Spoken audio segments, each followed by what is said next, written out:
نحمده ونصلي على رسوله الكريم اما بعد. برادران اسلام، میں سرزمین حرم سے آپ کی خدمت میں ایک پیغام اور ایک ندا پیش کرنا چاہتا ہوں. خصوصی طور پر میرے پاکستان انڈیا کے احباب مسلمان حضرات جو ہیں، اور اسی طرح امریکہ کے نیو یارک اور نیو جرسی اور اس کے علاوہ بھی جتنے یورپ میں ہیں، ان سب کی خدمت میں سب سے پہلے تو میں دعا کرتا ہوں کہ اللہ تبارک و تعالی اس وائرس کے عذاب کو پورے عالم سے، پوری انسانیت سے رفع فرمائیں اور اپنی مخلوق پہ رحم فرمائیں. اور دوسری بات یہ ہے کہ اللہ کا ہمیں یہی حکم ہے کہ آپ صبر کرنے والوں کو خوشخبری دے دیں کہ جو صبر کرتے ہیں اللہ تعالیٰ ان پہ راضی ہوتے ہیں اور انہی پر اللہ کی رحمتیں ہوتی ہیں اور وہی ہدایت یافتہ لوگ ہوتے ہیں. اور دوسری بات جو حضور پاک نے فرمائی وہ یہ ہے کہ کوئی بھی بلا، کوئی بھی عذاب جو ہے وہ ایسے نازل نہیں ہوتا مگر ہمارے گناہوں کی وجہ سے.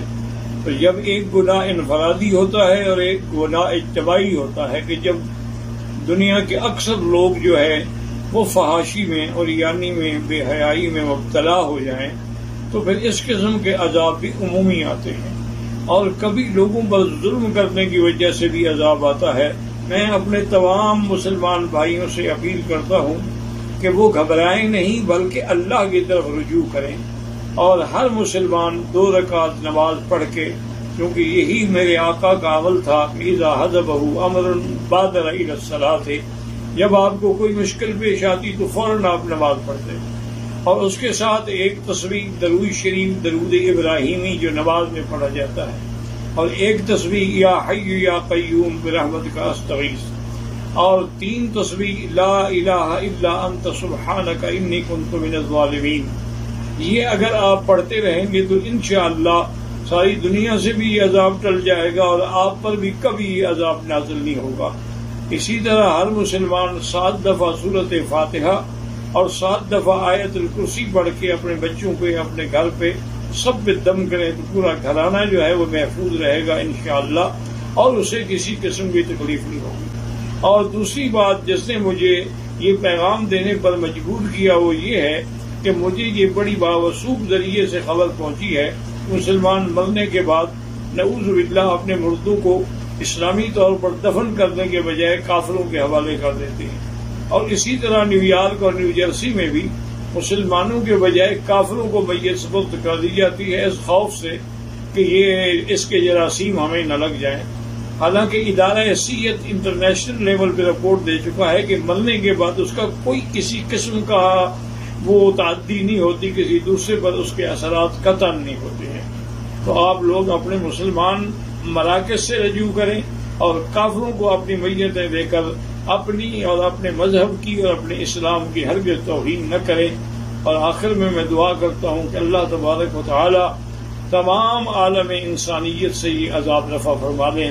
اللہم انک عفو کریم عظیم تحب العفو فاعف عنا. اللہم انا نسألک العفو والعافیہ ودوام العافیہ والشکر علی العافیہ. اللهم إنا نسألك العفو والعافية والمعافاة الدائمة في الدين والدنيا والآخرة.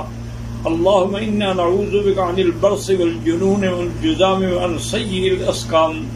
یا اللہ یا اللہ یا اللہ، ہم عاجز ہیں، ہم کمزور ہیں، لیکن تیری مخلوق ہیں، تیرے بندے ہیں. تو جانوروں پر بھی رحم کرتا ہے، خنزیروں پر بھی رحم کرتا ہے، کیڑے مکوڑوں پر بھی رحم کرتا ہے، ہم مخلوق پر بھی رحم فرما دے. اللہم لا تہلکنا بذنوبنا، اللہم لا تہلکنا بذنوبنا، اللہم لا تمنع عنا بذنوبنا فضلک. یا اللہ تیری رحمت بہت وسیع ہے، یا حلیم یا کریم یا واسع المغفرہ، یا حلیم یا کریم یا واسع المغفرہ. رب اغفر وارحم وانت خیر الراحمین، رب اغفر وارحم وانت خیر الراحمین. یا اکرم الاکرمین، یا ارحم الراحمین، یا اجود الاجودین. اللہم اکشف الغمۃ عن هذه الامة وصلی اللہ تعالی علی خیر خلقہ سیدنا محمد وعلی آلہ واصحابہ اجمعین. اللہم صل علی سیدنا محمد مبارک وسلم۔ سبسکرائب کریں اشاعت الاسلام چینل۔